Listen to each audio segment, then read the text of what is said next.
Halo, masih ketemu lagi di dalam deret tak terhingga. Kalau kemarin kita belajar terkait dengan melihat deret Maclaurin-nya, sekarang kita lihat kalau deret Taylor-nya gimana gitu ya. Nah, kita akan tahu deret Taylor ini bentuknya adalah seperti ini. Kalau Maclaurin adalah ketika secara khusus yaitu A-nya 0. Nah, gimana kalau misalnya carilah deret Taylor di sekitar A sama dengan 2 untuk fungsi ini gitu ya. Ya sudah, yang pertama kita punya fx-nya E pangkat 2x diberitahu. Dan A-nya berapa? Dia 2 ya. Oke, turunkan saja. Itu berarti ini turunannya 2 E pangkat 2x. Gitu ya. Turunan berikutnya berarti jadinya 4 E pangkat 2x. Turunan berikutnya berarti jadinya 8 E pangkat 2x. Turunan keempat 16 E pangkat 2x. Turunan kelima 32 E pangkat 2x gitu ya. Oke, nah sekarang gimana kalau misalnya untuk ini ya, A-nya katanya 2. Nah, sekarang berarti ketika F-nya 2, maka ini jadinya E pangkat 2 kali 2, maka E pangkat 4. Yang ini F aksen 2, maka ini 2 kali E pangkat 2 kali 2, berarti ini jadinya 2 kali E pangkat 4. Dan untuk ini seterusnya juga begitu ya. 2 kali 2 berarti 4E pangkat 4. Maka ini jadinya 3. Ini jadinya 8E pangkat 4. Ini yang 4. Maka 16E pangkat 4.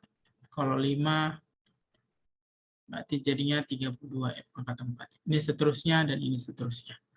Ya. Nah, jadi kalau begitu Pak, berapakah fx untuk E pangkat 2x di sekitar x sama dengan 2? Oke, sudah, masukin aja. Yang pertama FA. FA-nya berapa? F2, berarti jadinya E pangkat 4. Ditambah, berikutnya turunan pertama. Turunan pertamanya berapa? 2E pangkat 4 per 1 faktorial. X min A-nya berapa? 2. Nah, ditambah turunan ini 4E pangkat 4 per 2 faktorial. X min 2 pangkat 2 tambah 8E pangkat 4 per 3 faktorial, X min 2 pangkat 3, dan seterusnya ya. Kamu bisa substitusikan. Berarti ini jadinya E pangkat 4, ini jadinya 2E pangkat 4 X min 2, gitu ya. Ini jadinya 4 bagi 2, jadinya 2 juga ya. E pangkat 4 X min 2 pangkat 2, ditambah ini jadinya 8 per 6. 8 per 6, itu berarti jadinya sama-sama bagi 2 ya. Berarti ini jadinya 4 per 3. Nah, ini jadinya 4 per 3. Ya. E pangkat 4, X min 2 pangkat 3. Gitu ya. Jadi kita tahu untuk deret Taylor ketika dia persekitarannya 2, fungsi fx-nya adalah yang ini. Ya, harusnya sih bisa ya. Oke. Nah, terus kalau misalnya yang ini, gimana Pak persekitarannya tan? Ya udah, nggak usah bingung. Kalau fx-nya ada tan, ya gunakan turunannya, substitusikan ketika A-nya adalah sama dengan pi per 2. Ya, gunakan ketika untuk A-nya pi per 2. Nah, yang ini saya kasih tugas untuk kalian mengerjakan ya. Silakan dikerjakan. Oke, nah berikutnya.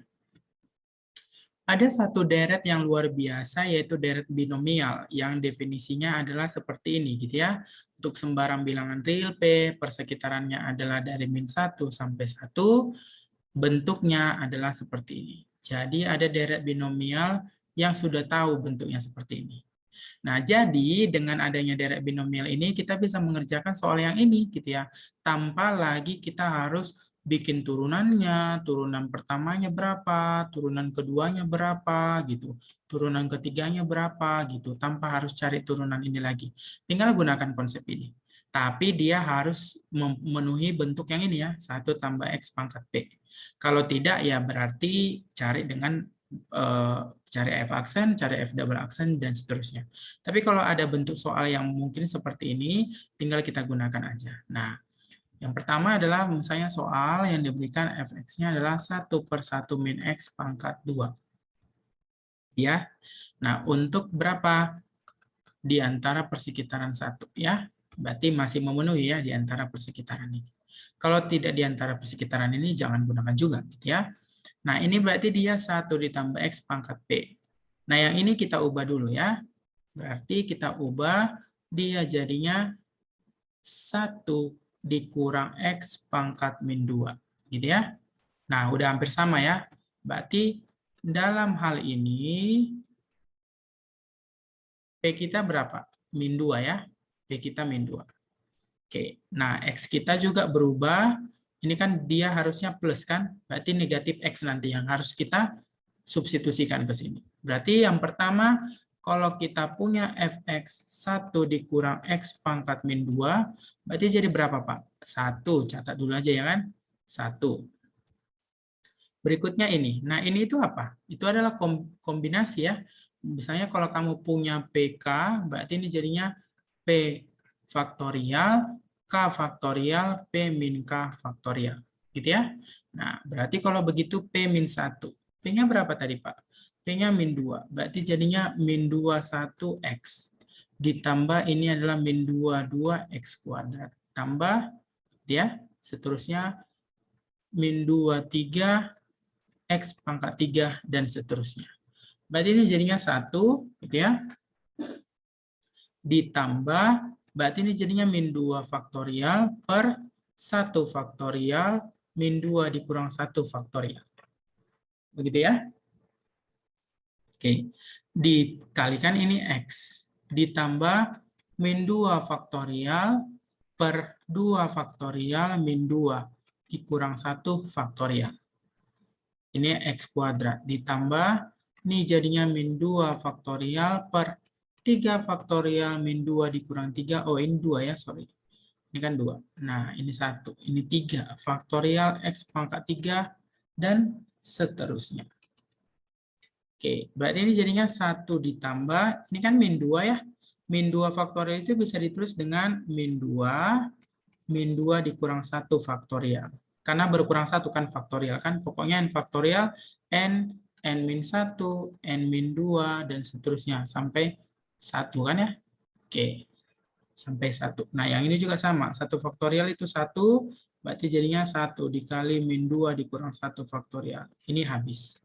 Oke, ditambah yang ini min 2, supaya habis ini berarti dia berkurang sampai 2 ya. 2 faktorial, yaitu jadi 2. Ini jadinya 2 min 2 faktorial. Ini ke sini habis. Oke, ditambah yang ini min 2, supaya ini jadi habis, min 2 dikurang 1, min 2 dikurang 2, min 2 dikurang 3 faktorial, per 3 faktorial itu berapa? Yaitu 6. Min 2 dikurang 3 faktorial. Ini habis, ini habis. Oke ya. Nah, jadinya kalau begitu, berapa nilainya? 1. Yang ini habis berarti jadinya min 2X. Ya. Nah, yang ini jadi berapa nih? Ini ada 2, ini kan buka kurung ya. Oke, ini ada 2, ini ada 2 habis negatif ya. Berarti jadinya min 1 dikali min 3, berarti jadinya positif. Ini X pangkat 2, yang ini X pangkat 3, dan seterusnya. Berarti ini jadinya 3 kali X pangkat 2. Oke. Ini 6 ya, ini min 2. Berarti ini min 2, ini min 3, ini min 4. Min 2 kali min 3, 6. Ini ke sini habis. Sisanya tinggal negatif 4. Negatif 4, X pangkat 3 ya. X pangkat 3. Nah, dan seterusnya. Jadi, untuk fungsi ini, untuk deret Taylor-nya, gitu ya, kita punya nilainya adalah ini gitu ya, untuk deret Maclaurin-nya ya, dengan menggunakan deret binomial ya. Nah, nanti ini adalah tinggal 1 ditambah X pangkat setengah gitu ya. Jadi dalam hal ini P-nya adalah setengah. Nah, yang ini juga dikerjakan ya. Oke, jadi udah ada 2 soal yang harus dikerjakan ya. Oke. Berikutnya gimana kalau misalnya ini, Pak? Oke, kalau misalnya ini kamu nggak usah pusing-pusing gitu ya. Kalau misalnya kamu punya 0 sampai 0,4, 1 ditambah X pangkat 4 akar dx. Nah, itu yang mau dicari ya. Oke, nah kita mau menggunakan dengan deret binomial ini lagi, gitu ya. Ya, sekarang saya pandang aja dulu bentuknya. Pandang bentuk ini. Nah, ternyata ini bisa ditulis 1 ditambah X pangkat 4 pangkat setengah. Gitu kan ya? Setuju? Oke.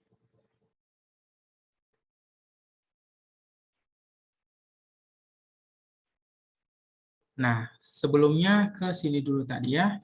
Oke, nah yang ini kan dia si X-nya berubah jadi min X ya. Ini harusnya negatif X gitu ya kan? Ini negatif X, yang ini min X pangkat 2, yang ini min X pangkat 3, dan seterusnya. Berarti ini jadinya negatif X, min X pangkat 2, X kuadrat, yang ini jadinya negatif X pangkat 3 gitu ya. X pangkat 3. Nah, berarti ini jadinya negatif X, X kuadrat, min X pangkat 3. Oke, berarti ini jadinya min kali min jadinya plus ya. 1 ditambah 2X.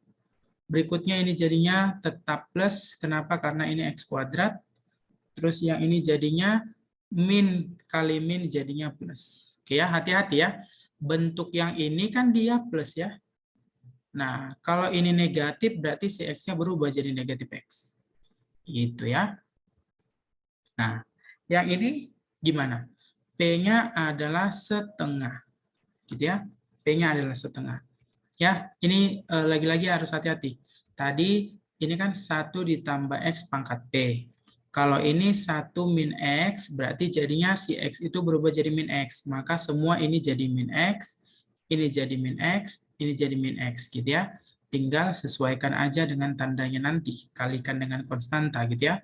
Tapi ini udah benar ya. Jadi fungsi ini ketika kita punya bentuk deret pangkatnya atau deret Maclaurin, persekitaran dia 0, dia nilainya adalah seperti ini. 1 ditambah 2X tambah 3X kuadrat tambah 4X pangkat 3 dan seterusnya. Oke. Nah, yang ini gimana? P-nya setengah. Nah, X-nya berapa? X pangkat 4 ya. Nah, lihat ini, X pangkat 4. Nah, ini. Supaya persis dengan bentuk 1 ditambah X pangkat P. Berarti P-nya setengah, X-nya harus X pangkat 4. Gitu. Kalau begitu berarti jadi berapa Pak? 1 ditambah X pangkat 4 pangkat setengah ini. Berarti nilainya 1. Oke ya, 1 ditambah P1X. Berarti jadinya dalam hal ini setengah 1X pangkat 4. Gitu ya, X-nya kan berubah jadi X pangkat 4.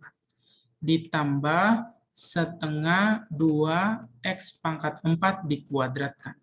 Ditambah setengah 2X pangkat 4 pangkat 3 dan seterusnya. Maka ini jadinya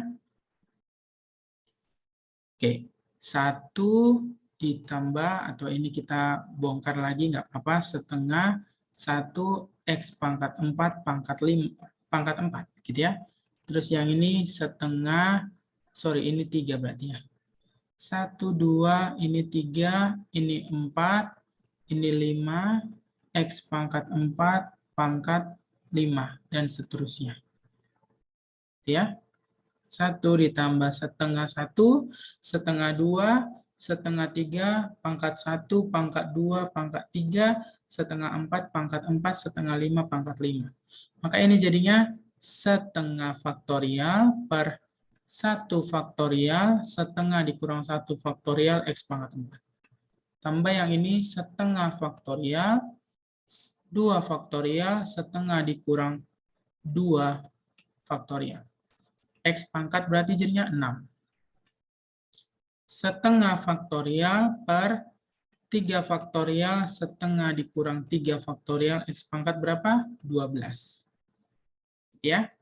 Terus yang ini ditambah setengah faktorial per 4 faktorial, setengah dikurang 4 faktorial, X pangkat 4 kali 4 berarti jadinya 16.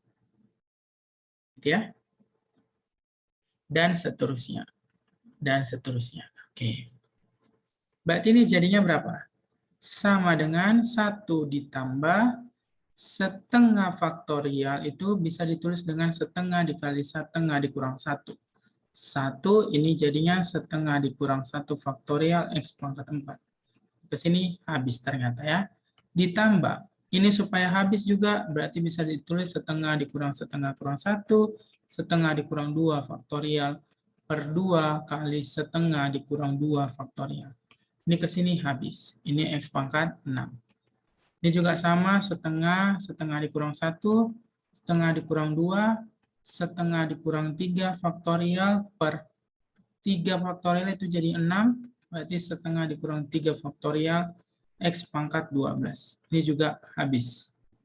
Jadi ya, ditambah setengah kali setengah dikurang 1, setengah dikurang 2, setengah dikurang 3, setengah dikurang 4 faktorial per 4 faktorial itu 24, berarti setengah dikurang 4 faktorial habis, jadinya X pangkat 16. Oke, kalau begitu berarti berapa 1 ditambah X pangkat 4 pangkat setengahnya Pak, gitu ya. Kita bisa lihat jadinya berapa ini. Oke, ini pertama 1. Ya. Yang ini berapa? Setengah dikurang 1, berarti jadinya ditambah X pangkat 4 per 2. Gitu ya? X pangkat 4 per 2. Yang ini berapa? Setengah dikurang 1, negatif setengah. Negatif setengah dikali min setengah, berarti jadinya min 1/4. Dibagi 2, jadinya min 1 per 8 X pangkat 6. Yang ini min setengah, yang ini jadi berapa tuh? Min 3 per 2, dikalikan min setengah, dibagikan dengan 6. Berarti itu jadinya nanti kita punya 1/16 ya, ditambah 1/16 X pangkat 12. Gitu ya. Dan ditambah yang ini nanti kamu boleh kerjakan, saya sudah cari 5 per negatif 5 dibagi 1/24 di X pangkat 16 dan seterusnya. Nah, sekarang ini kan kita udah punya nih ya. Oke, berarti tinggal substitusikan aja ke sini. Berarti jadinya 0 sampai 0,4 gitu ya. 0,4. Ini berarti dia nilainya jadinya 1 gitu ya. Ditambah X pangkat 4 per 2 dikurang dengan 1/8 X pangkat 6 gitu ya. Ditambah 1/16 X pangkat 12 dikurang 5128 X pangkat 16 dan seterusnya dx. Nah, tinggal diintegralin biasa aja. Berarti integralin 1x. Integralin dengan X pangkat 4 per 2, berarti nanti jadinya X pangkat 5 per 10. Yang ini jadinya X pangkat 9 per 72. Tambah X pangkat 13 per 208. Ditambah seterusnya. Batasnya 0 sampai 0,4. Nah, kalau sudah dikerjakan, disubstitusikan aja. Nah, saya sudah cari pakai aplikasi, nilainya adalah seperti ini. Ya, jadi gampang ya. Harusnya kita bisa mengerti. Jadi yang pertama cari dulu bentuk ini deret pangkatnya dengan pakai binomial, habis itu baru integralin, masukin batas gitu ya. Jadi terkait dengan deret Taylor dan Maclaurin sudah kita bahas. Dan ini beberapa deret Maclaurin yang pentingnya ya. Ini deret Maclaurin yang sudah kita buktikan juga yang sin X, cos X, E pangkat X, dan seterusnya gitu ya. Jadi ini nanti bisa kita sangat menolong kita untuk bentuk-bentuk yang lain dengan menyerupai hal ini. Jadi nggak perlu lagi mengulang, kita tinggal menghafal ini supaya kita tahu bahwa dengan menggunakan deret-deret Maclaurin yang penting ini bisa menolong untuk mengerjakan soal-soal yang berbentuk hampir sama dan bisa dicari deretnya gitu ya. Jadi tetap semangat untuk belajarnya, semoga deret Taylor dan Maclaurin bisa dipahami. Sampai ketemu.